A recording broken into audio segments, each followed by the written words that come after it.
Buen día, ¿cómo están? Espero que todos estén muy bien. Vamos hoy a terminar, digamos, con el contenido del tema número 5. Ya la próxima clase de esta semana, pues la actividad de evaluación. Ese día les publicaré los ejercicios propuestos.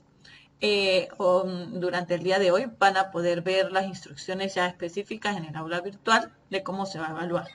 Pero básicamente pues van a presentar mediante fotos o video pasando el cuaderno donde se vea la transcripción de las clases y la resolución de los ejercicios que serán publicados o serán presentados el día miércoles para que sean entregados a más tardar el día viernes. Es como una actividad de evaluación, como si estuviéramos en un examen, pero van a tener 2 días para entregarlos en función de los ejercicios que realizamos en clase. Esta actividad pues se comparte con física, entonces va a estar evaluada sobre 16 puntos y los 4 puntos que faltan los diseñaremos en conjunto con el profesor Johnny. Cuando se den esas indicaciones, pues ahí se evaluarán y se completarán los 20 puntos de esta actividad. Bueno, entonces terminamos hoy con el tema 5 ángulos de elevación y depresión y como siempre pues iniciaremos hablando un poquito sobre el proyecto y enviando la actividad del proyecto correspondiente a este tema. Que eso también las indicaciones saldrán en el transcurso de esta semana, donde se les explicará cómo se va a evaluar esas actividades relacionadas al proyecto. Entonces, empecemos. Continuando con la actividad del proyecto, entonces hablemos ahora que en cuanto al momento en que se produce por primera vez las emociones, los autores las clasifican en las emociones primarias, que son aquellas que se presentan desde el momento de nuestro nacimiento, es decir, que son innatas. Aquellas que así haciendo de pequeñitos ya reaccionamos y las hacemos de manera natural, que son la alegría, que es una sensación agradable, satisfacción y bienestar, y que su función adaptativa, o sea, cómo más o menos se adapta a uno a la situación, es con una relación de afiliación, uno generalmente con las cosas que le dan alegría o con las personas que le motivan o le dan alegría, pues generalmente se genera un trato de afiliación, de agradable, de aprecio. El asco es otra emoción que es natural, que es un intenso desagrado hacia algo que de a uno le parece repulsivo o repugnante. Y la función adaptativa o lo que generalmente se hace de manera inmediata es rechazar. La ira, que es un sentimiento de enfado, irritabilidad o indignación. Y la función adaptativa es la autodefensa, es decir, cuando uno de una vez busca la manera de protegerse o de autodefenderse. El miedo, la aprensión provocada generalmente por sensación de amenaza, peligro o dolor. Y la función adaptativa es la protección, uno tiende a protegerse, buscar la manera de protegerse, huir, correr, escapar. La sorpresa, malestar o asombro ante algo inesperado. La función adaptativa es la exploración. Por eso en la sorpresa, realmente una de las acciones físicas que uno observa es que la gente abre los ojos y abre la boca. ¿Por qué? Generalmente porque al abrir los ojos amplía el panorama de visión para poder explorar bien qué es lo que pasa y después esa es muy rápida y vuelve a bajar para ver en cómo se adapta. Y la tristeza, que es una sensación de desdicha o infelicidad, y la función adaptativa, pues como reintegrarse, volver a tratar de ver qué se puede actuar en función de ya eso que ya pasó. Ahora, las emociones secundarias son aquellas que surgen como consecuencia de la sociabilización y del desarrollo de capacidades cognitivas. La mayoría de autores sitúan su aparición en torno a los 2 años y medio o 3. Son posteriores a las primarias, es decir, primero surge una emoción básica y a continuación una secundaria. Entre ellas se encuentran los celos, la culpa, el orgullo, la vergüenza, la satisfacción, diversión, desprecio. Entonces, estas emociones secundarias, digamos que son ya producto de la socialización, es decir, que no son innatas, sino que uno las va adquiriendo en la medida que va creciendo y relacionando, desarrollando capacidades cognitivas, es decir, capacidades de analizar la situación. Entonces, por lo menos la vergüenza es muy clásica porque nosotros desde bebé pues no tenemos la intención, no sabremos lo que es la vergüenza o no la experimentamos, pero ya después, cuando vemos que no se burlan la gente o que me da pena con la gente, entonces ya empezamos a generar esa emoción secundaria. Recordamos que esta información es necesaria copiarla en el cuaderno. Ahora, ¿qué vamos a hacer con esto? Ya para cerrar, recordamos que cuando iniciamos hablamos de que este tema lo íbamos a trabajar en cuanto a las emociones, con el triángulo emocional. Entonces, ya hicimos o diseñamos una actividad con los ángulos de inclinación y depresión. Yo les dije que eso lo vayan haciendo, lo tengan bien hechecito para que no se les acumule, porque eso al final lo van a presentar todas las actividades en relación al proyecto, la van a presentar en una infografía. Espero esta semana ponerles todas las indicaciones para que las vayan haciendo con tiempo. Entonces, considerando las emociones primarias y secundarias, los componentes de las emociones, que ya lo vimos en la clase anterior, que son neurofisiológico, cognitivo y conductual, el triángulo emocional y las nociones de las relaciones trigonométricas, vamos a diseñar un triángulo rectángulo de emociones. Obviamente esto es creatividad propia, eso no existe, digamos, hay el triángulo emocional, digamos, de manera general, pero nosotros como trabajamos con triángulos rectángulos y lo que estamos conociendo las emociones, pues lo vamos a presentar de esta manera.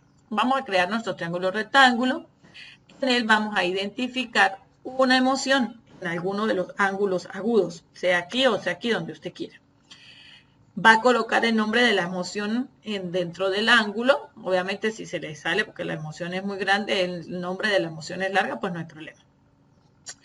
Y va a colocar en ese vértice, va a representar o a ilustrar, realizar alguna ilustración que asocie a esa emoción. Aquí va la emoción, el nombre de la emoción como tal, o si la emoción, si no, pues sí, lo ideal es que lo coloquen aquí para que se vea la estructura del triángulo. Luego, vamos dentro del triángulo, vamos a hacer una definición pequeña de la emoción que estamos trabajando. Ustedes van a trabajar la que ustedes quieran. Yo hice este ejemplo con la ira. Puede ser una emoción primaria o una secundaria, la que ustedes consideren. Entonces aquí van a colocar, van a definir la emoción. Como hay muchas emociones y la idea es que cada quien haga su actividad de manera individual, pues van a tratar de trabajar con una emoción que empiece con la inicial de su letra del nombre o del apellido. De todas maneras, eso estará en las indicaciones cuando se las haga llegar en esta semana. Aquí está una definición pequeña de ira, que es una emoción primaria que se presenta cuando un organismo es bloqueado en la consecución de una meta o en la obtención de una necesidad. Entonces ahí se genera o se produce la ira. ¿Qué vamos a colocar aquí en la parte de abajo?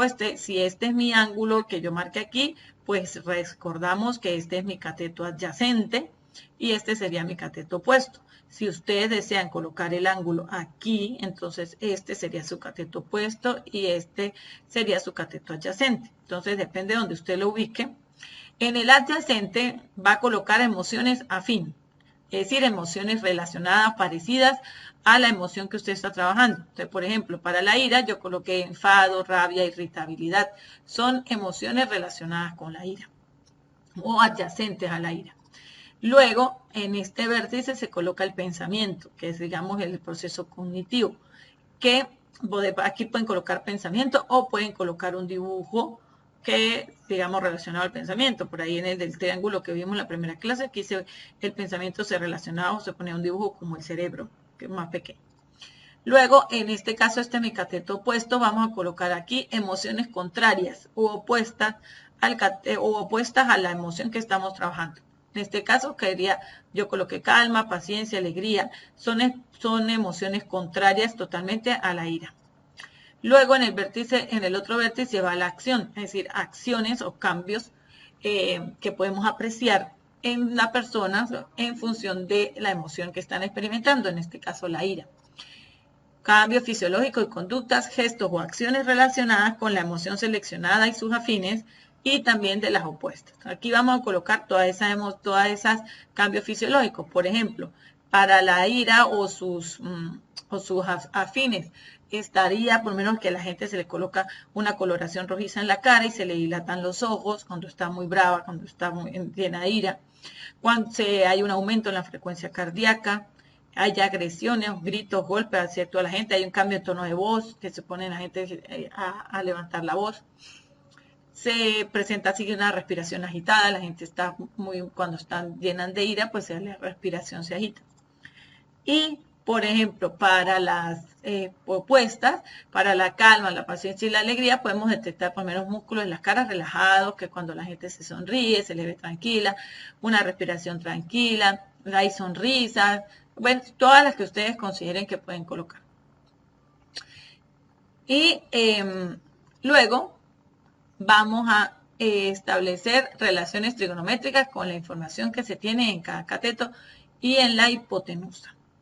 Entonces, por ejemplo, aquí tenemos ya el triángulo ya hecho, entonces, ¿qué vamos a hacer? Vamos a establecer por lo menos el seno de la ira, que en este caso es mi ángulo que yo escogí.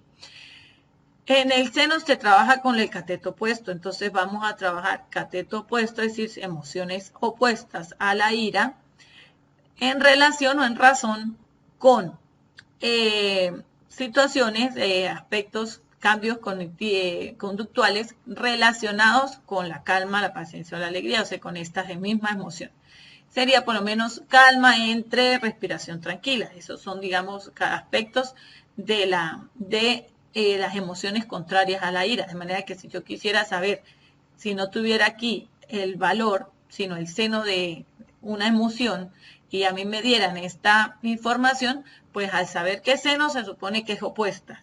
Y si tengo calma y respiración, pues ya sé que son aspectos opuestos al sentimiento, entonces aquí pudiese adivinar ira, rabia, aspectos relacionados.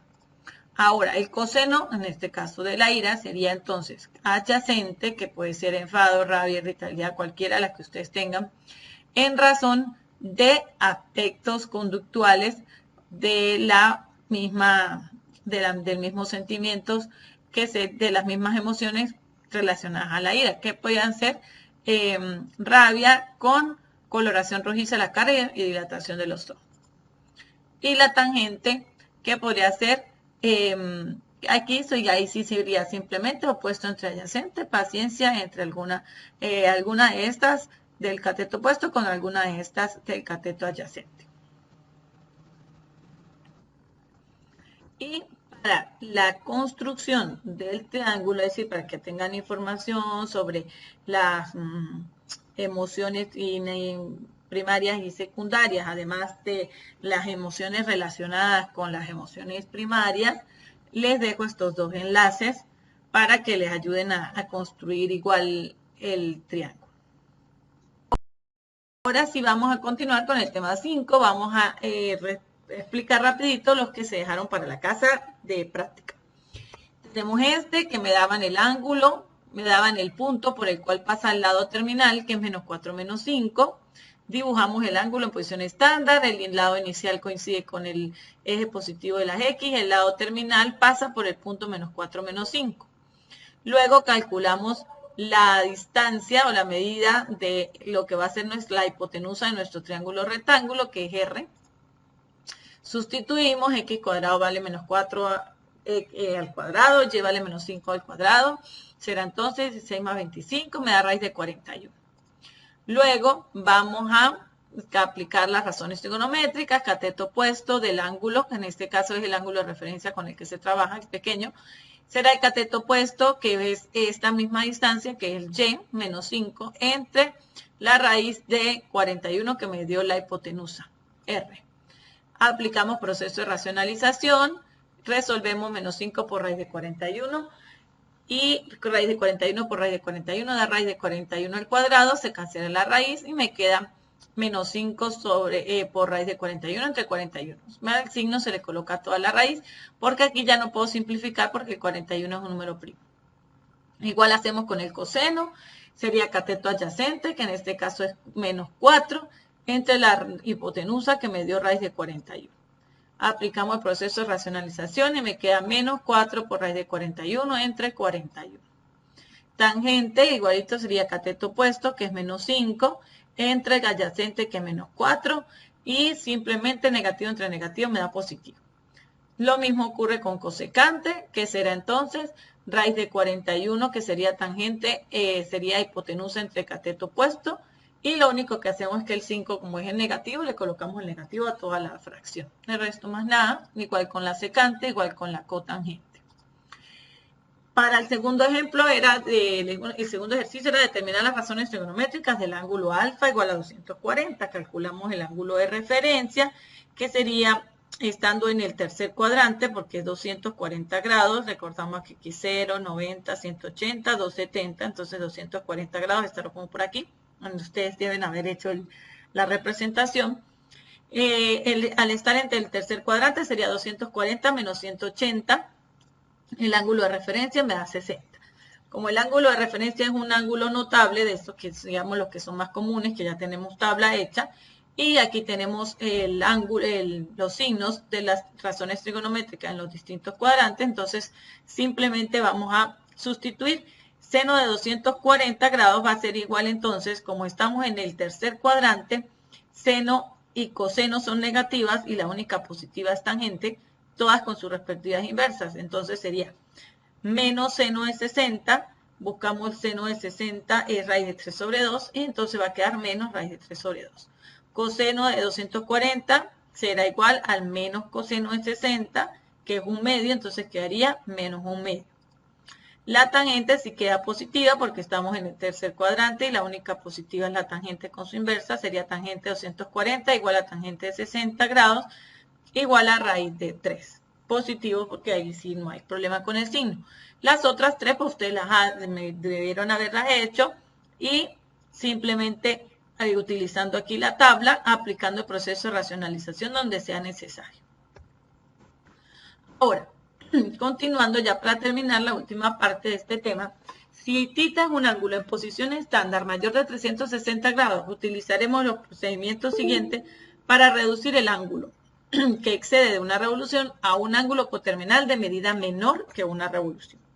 ¿Cuál es el procedimiento? Lo primero que hacemos es dividir el ángulo por 360 grados, obteniendo así un resultado de la forma ángulo entre 360 es igual a n con la cantidad de decimales que me den, donde n es la parte entera indicativa del número de revoluciones o de vueltas que genera el ángulo. Hacer la diferencia. Luego vamos a hacer la diferencia del ángulo que me dan menos 360 grados por n, ese n que me dé aquí, la cantidad de revolución. El resultado corresponde a un ángulo menor de 360 grados. Luego calculamos el ángulo de referencia para obtener las razones trigonométricas correspondientes. Ahora vamos a considerar, antes de hacer este trabajito, cuando el ángulo que vaya a trabajar me da un ángulo cuadrantal, ¿qué quiere decir cuadrantal? Que el lado terminal coincide con los ejes coordenados X o Y. Entonces, tanto X como Y pueden ser 0. Al no estar definida la división por 0, es decir, cuando X esté en el denominador o Y esté en el denominador y son 0, se utiliza el símbolo infinito, que eso denota que si a medida que el denominador se hace más pequeño, es decir, que tiende a 0, el resultado, aunque está indefinido, es muy grande. Estas son las medidas, estas son las razones trigonométricas de los ángulos cuadrantales, que son 0, 90, 180, 270 y 360. Hacemos el ejemplo, determina las razones trigonométricas del ángulo alfa, 1440 grados. Lo primero que hacemos es dividir el ángulo por 360, tomamos el ángulo, lo dividimos entre 360, me da 4. Como no me dan decimales, es más seguro que va a ser un ángulo cuadrantal. Entonces, n es igual a 4. Hacemos la diferencia, el ángulo que me da menos 360 por n. Eso me da 1440 menos 360 grados por 4, que me va a dar 0. Entonces, el ángulo de referencia es el mismo ángulo. Recordamos que el 0 grados está en el primer cuadrante. Entonces, en el primer cuadrante el ángulo de referencia es el mismo ángulo que me dan. Eso significa que cuando yo construya mi ángulo, eso daría 4 vueltas exactas para darme un ángulo de 1440 grados, es decir, 4 revoluciones. Luego los valores de las razones trigonométricas corresponden a las del ángulo 0. Simplemente, como estamos en el primer cuadrante, ni siquiera tenemos problema con los signos. El seno de 1440 es el mismo seno de 0, que es 0.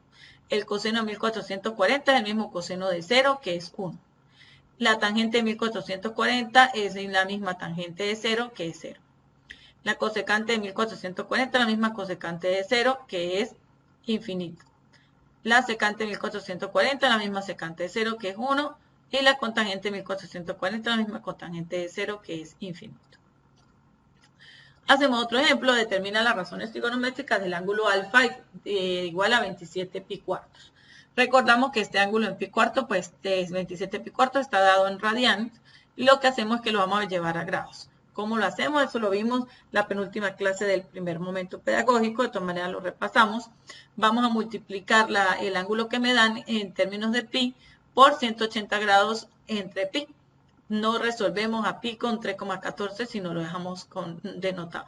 27 por 180 grados me da 4.860 por pi. Entre 4 por pi. Eso es, cancelando el pi, me queda 1.215 grados. Ahora sí hacemos el procedimiento, dividir el ángulo por 360 grados, o me da 1.215 grados entre 360, 3,375. Eso me indica que n es igual a 3, que es la parte entera. Hacemos la diferencia del ángulo que me da menos 360 grados por n. Eso me da 1215 menos 360 grados por n, que me dio 3. Sería 1215 menos 1080, eso es 135. Eso significa que cuando yo construya mi ángulo, él da 3 revoluciones completas y en la última llega hasta 135 grados. Luego mi ángulo de referencia, como este lado terminal cae en el segundo cuadrante, es 180 menos 135. O sea, sería 180 menos el ángulo que me midieron, en este caso que me dio, que es menor de 360. Esto me da un ángulo de referencia de 45 grados. Luego, entonces, ahora sí, vamos a necesitar los signos de las razones trigonométricas y como me dio un ángulo de referencia que es un ángulo notable, pues lo debemos tener aquí en la tabla. Estamos en el segundo cuadrante, entonces en el segundo cuadrante la única positiva es seno con su inversa, cosecante. Las demás son negativas. Entonces sería seno de 1215 es igual al seno de 45 grados. Eso es raíz de 2 sobre 2. Coseno de 1215 grados es igual al menos, porque está en coseno en el segundo cuadrante es negativa, menos coseno de 45 grados, eso es menos raíz de 2 sobre 2. Y tangente de 1215 grados es igual a menos tangente de 45, que sería 1, pero al estar negativa me queda menos 1. La cosecante de 1215 grados es la misma cosecante de 45, que sería raíz de 2. La secante de 1215 grados sería menos la secante de 45, que sería raíz de 2, pero como es negativa me queda menos raíz de 2. Y cotangente de 1215 grados igual a menos la cotangente de 45, que sería 1, en este caso negativo menos 1. Y hacemos otro ejemplito, determina las razones trigonométricas del ángulo alfa, que en este caso es 1010 grados. Lo que hacemos es el mismo trabajo, dividir el ángulo por 360 grados, me da 1010 entre 360 igual a 2,8. N es igual a 2, que daría 2 revoluciones. Hacemos la diferencia, θ menos 360, el ángulo 1010 menos 360 por 2, eso es 1010 menos 720, 290 grados. Observamos entonces que sería que el ángulo da una revolución completa, 2 revoluciones completas, y en la tercera se llega hasta 290 grados, que está por aquí. Calculamos el ángulo de referencia, 360 grados menos 290, me da 70 grados. Entonces, como el ángulo que me da no es un ángulo notable, entonces lo calculo con la calculadora y simplemente pues también tenemos presente el signo. El seno de 1010 es igual a menos seno de 70, ¿por qué? Porque estamos en el cuarto cuadrante. En el cuarto cuadrante, las que son positivas es la coseno con su inversa, que es secante. Las demás son negativas, entonces seno es negativa, entonces sería el seno de 1010 es igual a menos el seno de 70 grados, que sería menos 0,94. Aquí vamos a aproximar normal, a redondear, perdón, donde si está 5, el decimal que le sigue, al que voy a redondear, pues le subo 1 y si no lo dejo igual, vamos a trabajar con 2 decimales. Coseno de 1010 será entonces el coseno de 70, en este caso si se mantiene positivo, pues estamos en el cuarto cuadrante, eso me da 0,34. Tangente de 1010 es el mismo menos tangente de 70, que sería menos 275.